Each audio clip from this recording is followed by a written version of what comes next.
Okay, so the next thing, like I said, we need to do is open the file. So I'm going to create a variable called handle, and this is going to be equal to fopen, and we are opening, let's just create a new variable here called file name so we can reference this as well. So the file name is hash.txt. So for the arguments for fopen, we need the file name specified and the method, the way we want to open it. So we're opening it just to read the data in, so we just need to pop an R in there. Now what we want to do is we want to create a new variable with the file password. So this variable is essentially going to equal the hash that's inside here. So file password is equal to fread, and then we need to supply a couple of arguments here. The first argument is where we're reading from, which is the handle, and the second is the file, the amount of data we want to open. So the file, we want the entire file size. So we use this file size function here as opposed to specifying an amount of data in bytes. So file size, and then we want to just reference that back to our file name. So what we've done so far is we've created a reference for our hash.txt, and we've opened that using the fopen function with read properties on that, so we can read it. Now we've created a new variable called file password, which will contain this hash, so we can do something with it in our program. And we've used the fread function, and we've specified that we want to read data from this file, this specific file here, which I've named handle. And then we're opening the full file size of the hash.txt.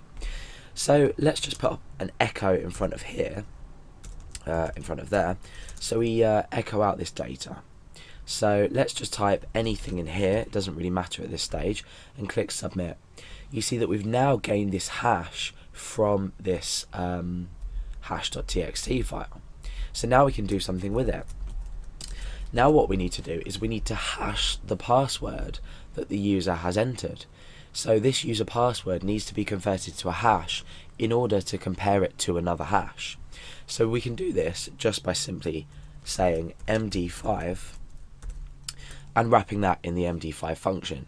Now the password is automatically converted to an MD5 hash, and if we were to compare them, they'd either equal something completely different or the same, as they're now both hashes. So we can create an if statement, and we can say if user password is equal to file password, do something, else we want to run this block, so we want to do something else. So obviously the else is going to be incorrect password. Oh, password, there we go. And otherwise we're going to give the user a confirmation message that their password was okay. So password okay. So now let's run the program, or our script rather. So back to here. Please enter a password. Right, okay, the reason it's saying that automatically is because we have this check in here as well as this check. So even if we haven't submitted the form, we're still processing please enter a password. This is an easy fix. You just need to break it up into two different if statements, one inside another. But for now we'll just go ahead and type in a password. So I'm going to type in Alex as the password and click submit. Now we've received the error incorrect password. Now if we were to type password, what's going to happen now is we are hashing the user password, we're hashing this vet value here, password, and we are converting it to an MD5 hash. Then we're comparing it to the MD5 hash already stored in hash. Therefore password hashed is equal to this, therefore the password matches. So let's just click submit, and it says password okay. Now, why do we use password hashes in the first place, this MD5 encryption? What's the point in using it? We could just define a password variable inside this file where no one has access to it. No one can view the source of the web page when we're processing in PHP because everything's done server side.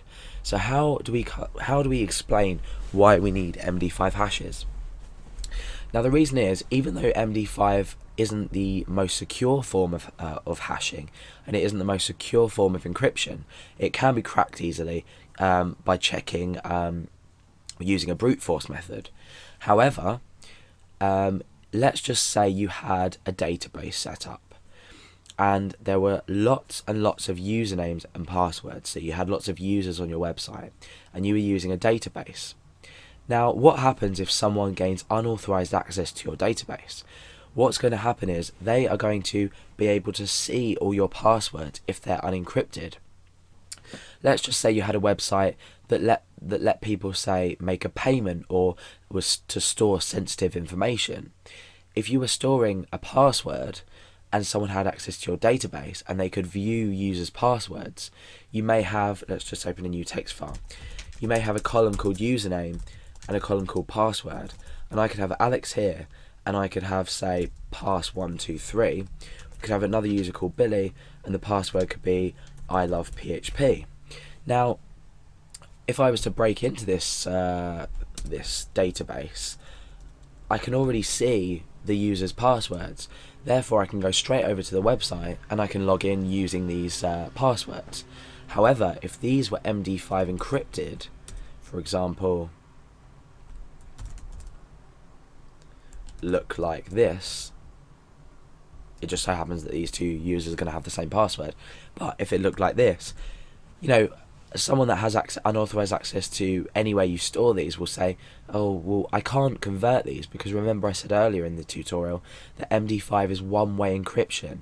There is no way that you can return this to its original value, and that's what we call one-way encryption. If I was to create an encryption method that, let's say, made A equal to 1, it made or let's do this another way, or made B equal to 2, or C equal to 3, and my password was BCA, and I encrypted it as 231, you would be able to reverse this encryption. So you'd be able to say 231, well, I know the algorithm that's used to encrypt this, so I know that 2 is equal to B, I know that 3 is equal to C, and I know that 1 is equal to A, so I now know that the password is BCA. However, MD5 doesn't work like that. There's no way of converting this back. So you're protecting against your users and against your website. And if you haven't already looked at user databases and MySQL databases, that will come later. But we'll always be storing them as MD5 hashes, or in most cases anyway. For tutorial purposes, some people, and I certainly might not, but in a real life situation you must always store a password with at least the level of encryption of MD5. Okay, so that's about it for MD5. I hope you learned something, and remember to always encrypt passwords with one-way algorithms.